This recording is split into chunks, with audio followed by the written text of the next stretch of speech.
So I found the pause button. Um, One of the challenges of being in a more public place is lots of people stop to visit. And so I wanted to take a moment for me to recenter and for you uh, to consider this psalm. Psalm 69 is our passage for today. And I think it is one of those timeless psalms, as always. The psalms talk to so much about all the experiences we go through in life. Uh, I believe the emotions and the challenges of that are found in the psalms. So this is Psalm 69 as we gather ourselves together. Save me, O God, for the waters have come up to my neck. I sink in deep mire where there is no foothold.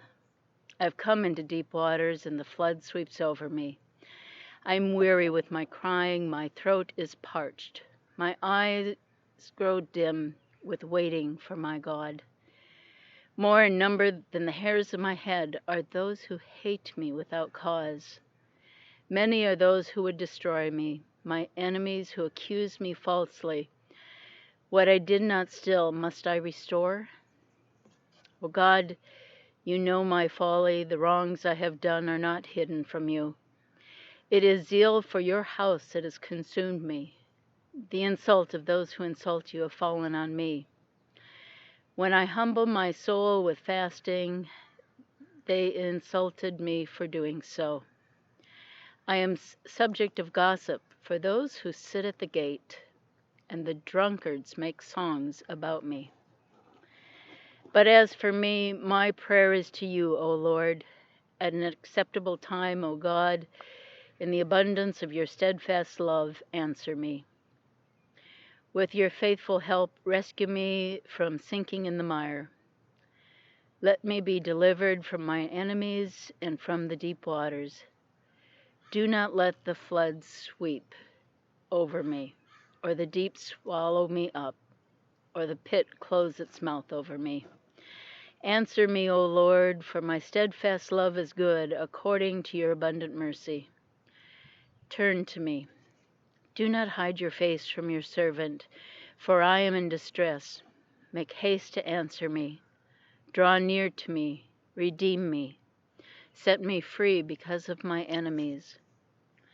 For you know the insults I received, and my shame and dishonor. My foes are all known to you. Insults have broken my heart so that I am in despair.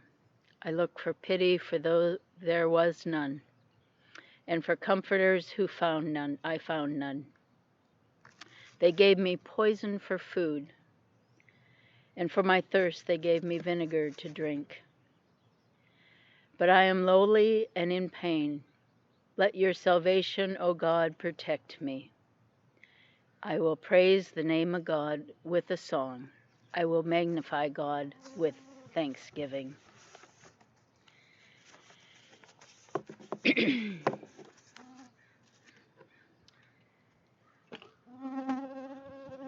That I truly mean that. That's a psalm that could be written today by anyone who may be part of a protest because of the treatment of anyone um, who is a person of color. Um, and I love that Scripture speaks to us as clearly and as uh, bright to us today as it does. It talks to anyone who is in great despair and has felt they've been treated unjustly. So, uh, anyways, this morning air is a bit bright, making my voice a little wonky. So, for anyone who knows me and has known me for very long, you probably have heard this story before. It's one of those life lessons that I will never forget and forever has changed me. It's a story of my career in social work. When I graduated, I was very fortunate to receive a job working in hospice. And hospice is working with people who are dying, their families and friends. And we worked as a part of a team. And one of my least favorite things to do in hospice was the paperwork. But my supervisor, as I was going through my initial training, wouldn't let me out into the field until I knew and understood all the paperwork. So I endured all of that. Um, and there was a 5-page uh, psychosocial assessment that needed to be filled out on each person we served. And she said to me several times as she was walking me through the paper and what she was expecting to be on that paper, uh, before you walk back in this office, while you are in the home, you need to fill this paperwork out. So that was ringing in my head as I walked out the door to my first meeting with my very first family. So I arrived in a challenging part of town, in a public high rise that was about 21 stories high. It was someplace I'd not been before. So I buzzed and I was led in. And when I got to the elevator to go up to the person's apartment, I was escorted by an armed guard with the simple explanation that we've been having some trouble lately here in the high rise. So, taking that all in, I arrived to see Mary. I knocked on her door, and this brilliant, wonderful, very large black woman greeted me like I was her long lost sister. So we went in, she invited me to sit at the table, poured me a cup of coffee, and we visited. And at one point, I reached down into my briefcase and got out those important pieces of paper that I had to fill out in the home. And I began to ask her the usual questions, your full legal name, date of birth, all those kinds of things. And this woman with an amazing, bright personality um, became very quiet. And she sat there for a while, entertaining me with some of these questions, or more tolerating those questions. And then she reached over to me and patted the hand that held the pen. And she said, "Dear, let's just visit. I'll make sure you have everything you need before you leave, but let's just keep visiting." So with that, I slipped those papers back into my briefcase, and we talked. We talked for at least an hour and a half, sharing wonderful stories, and I I heard her in a way I wasn't hearing her when I had the papers up, because the papers were my focus. I was distracted, but I was able to really listen to what she had to say. And I left with pretty much empty forms in my briefcase, but with a heart full of love and a heart that so appreciated the story that she shared. So when I sat out in the car and pulled out the papers and started working on filling out that paperwork, I realized I had all the information I needed to complete those. There were a few little details I would have needed to get from her later, but that's later. So I heard many stories from her over the next several months and journeyed with her through her death. She will be forever someone I remember because she changed the way I practice social work. And for that, I will always be grateful to Mary. one of the things I've learned is people love to share their stories. And stories can be healing, they can be informative, they can be funny. You know, you know the stories you've heard. Some of them stay with you, others you struggle to remember, others are meant to fly through the night. Um, but stories are part of what makes us who we are. I was inspired by a sermon by Reverend Courtney Allen Crump, who's a senior pastor at Grace Baptist Church in Virginia, in the States.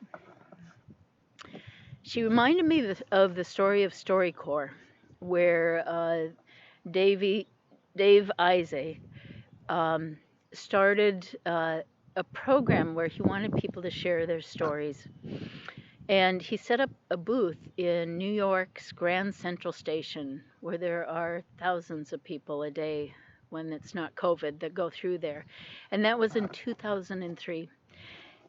He intended that for the purpose of creating a quiet place that people could honor someone they loved and cared about, that they could tell their story. That has since morphed into one of the largest collections of human stories that is housed in I believe Washington D.C. at this point. So it's a testament to it became so popular that they now have booths in several major cities in the area, and they serve an amazing service to people. And oftentimes, well, we'll talk about that a bit later, but one of the points I wanted to make was that in 1998, Isay made a documentary about a flop house hotel. Now, flop house hotels are kind of cheap, no amenities, basically a bed. And in this one in Manhattan, guys would stay in these places. They lived in cubicles about the size of a prison cell, and it had chicken wire over top, so people couldn't jump from one room to the next. They shared bathrooms, they shared basic amenities. And when he wrote a book about his experience, about these men that he had met there, this guy decided to take it and walk to the flop house with an early version of the book to tell them all about what they were doing. So the guy stood there, and one of the fellows that he interviewed came up to him, and he showed him the page where his story was written. The guy stood there absolutely still and motionless, and he stood there looking down, and then he grabbed the book from Dave's hand and he went running down the aisle, that narrow hallway, and he was shouting at the top of his lungs, "I exist. I exist. I exist," became the mission of StoryCorps in some sense, is to show people that they matter, that they're important. You come to a booth with someone you want to interview, or you can come alone, but mostly it's about telling someone else, hearing someone else's story. So you go in with questions. Some of the questions they suggest are, if this were the last conversation, what would I want to ask and or say to this person? Like, who has been the most important person in your life? What was the happiest moment in your life? The saddest? What are you proudest of? When in life have you felt more alone? Do you have regrets? How would you like to be remembered? At the end of that session, after asking whatever questions you wanted, the person that means a lot to you, you walk away with a copy, a recording of that session, and they keep a copy, and it goes into the American Folklife Center at the Library of Congress, so that your great, great, great, great grandchildren could someday say, I want to hear the voice, I want to hear the story of my great, great grandfather. I think that's amazing. I love that story. Dave Isey has worked to shine a light on people who rarely heard from the media. Most of them are just ordinary folks. Some of them are marginalized in a way that not many people pay attention to them. So over and again, he saw the simple act of being interviewed to mean so much to others, particularly those who have been on the margins of life, where they felt they didn't matter. To know and to tell a story is something we long for as human beings. And that's one of the reasons StoryCorps has been so successful. So people are able to tell their story. It doesn't take a StoryCorps for that to happen, obviously, but it takes a willingness of our spirit to ask those questions of those people we love and care about. I think of that particularly. I recently watched Cry Rock again by Banshee here on Reserve, a beautiful documentary. If you have a chance to get a hold of it, I'll put a link on so you might be able to find a copy of it. But it is a beautiful. It's asking the question: how do we keep the stories? And it's such an oral tradition. The question of how recordings may not capture the culture in the way that's honoring.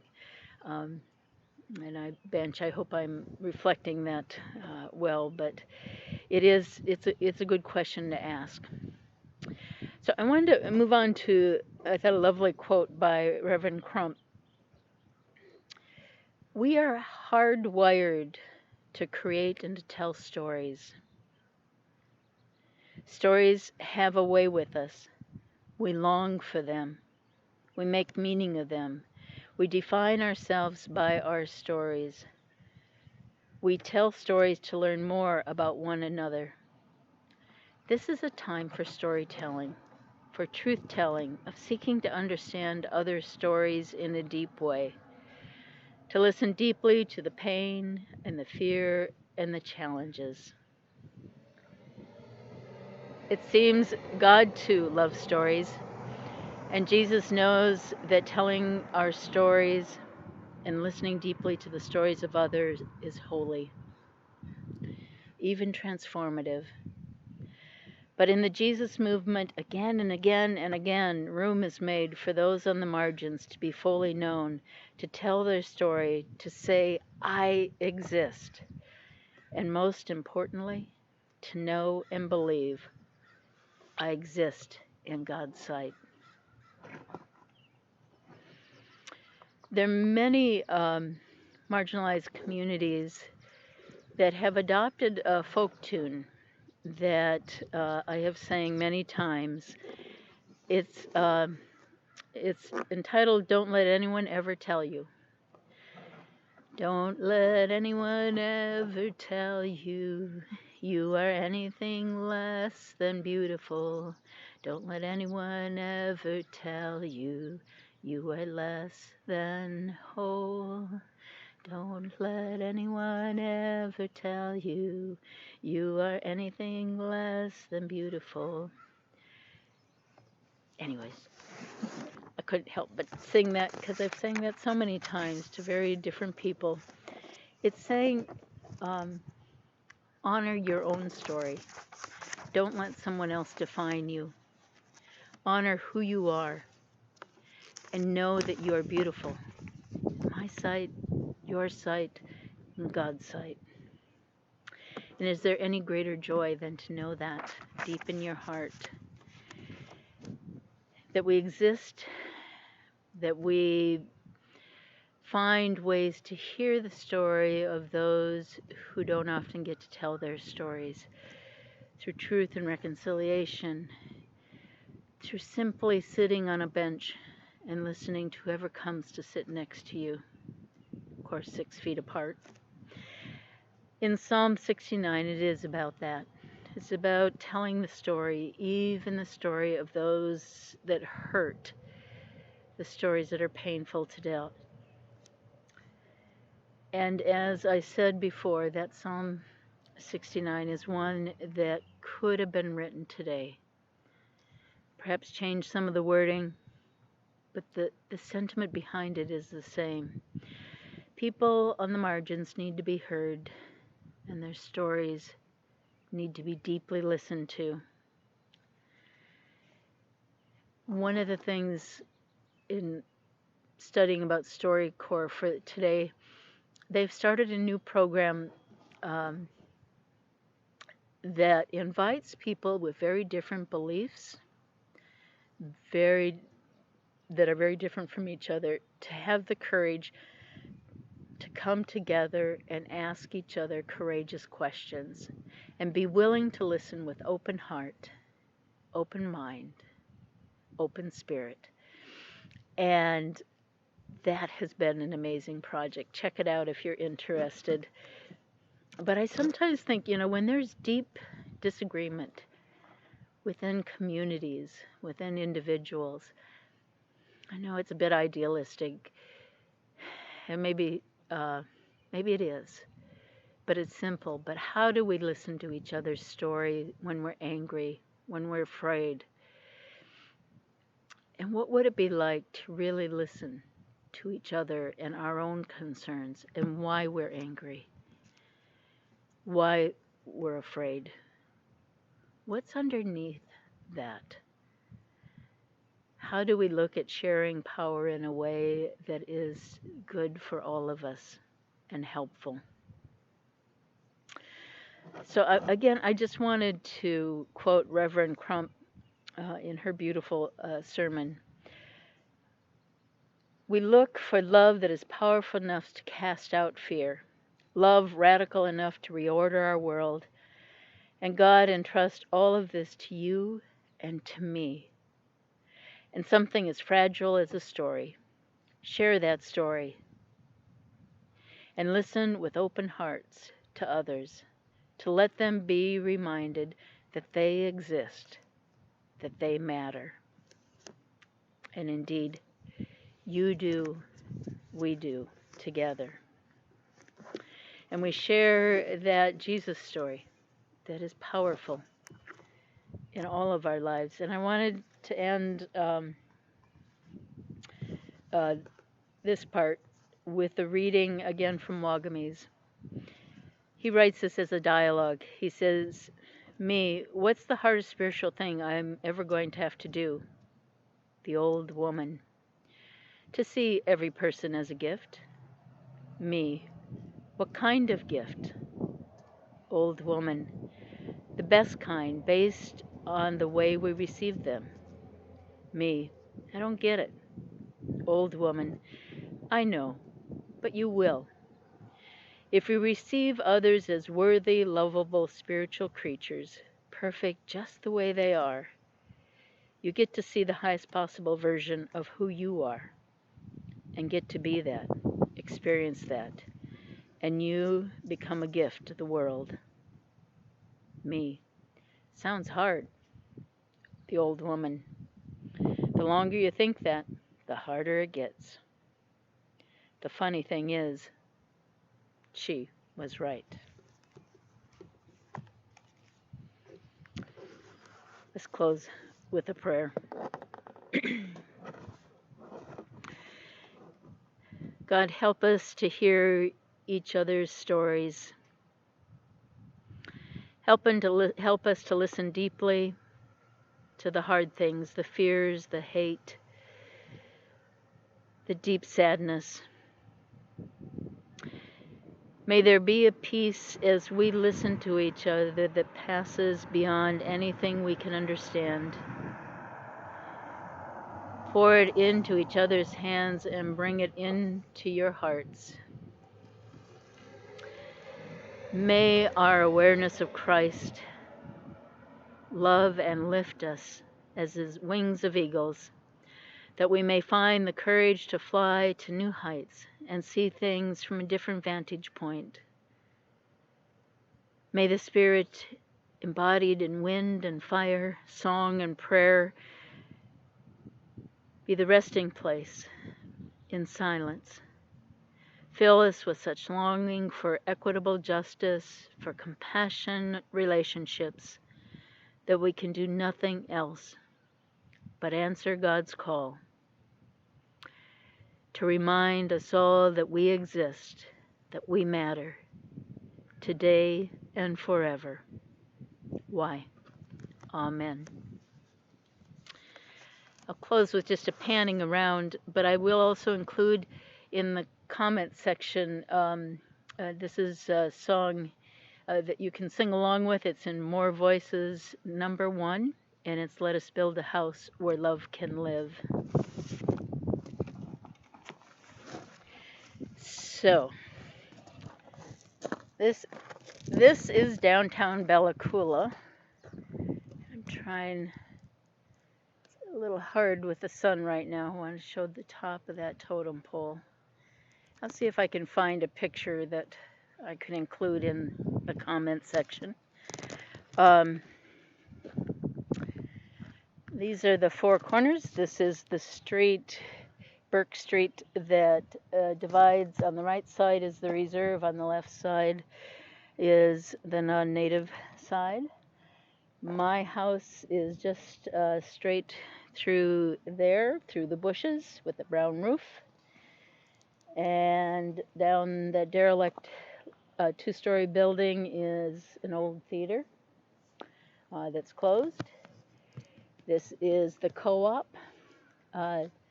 Mr. Andy stopped to visit, and he told me that in the 80s they were having so much trouble with graffiti.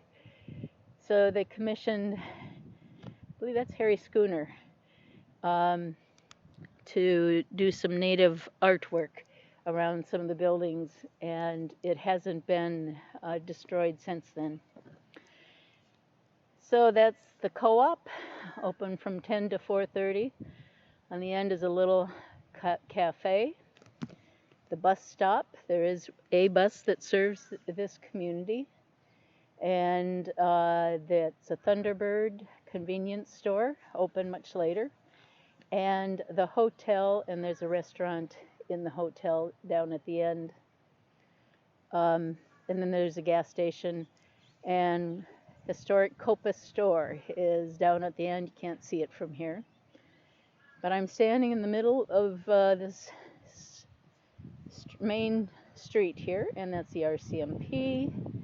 And then just to pan down, although the sun is lovely and very bright, and from this distance you can see the totem.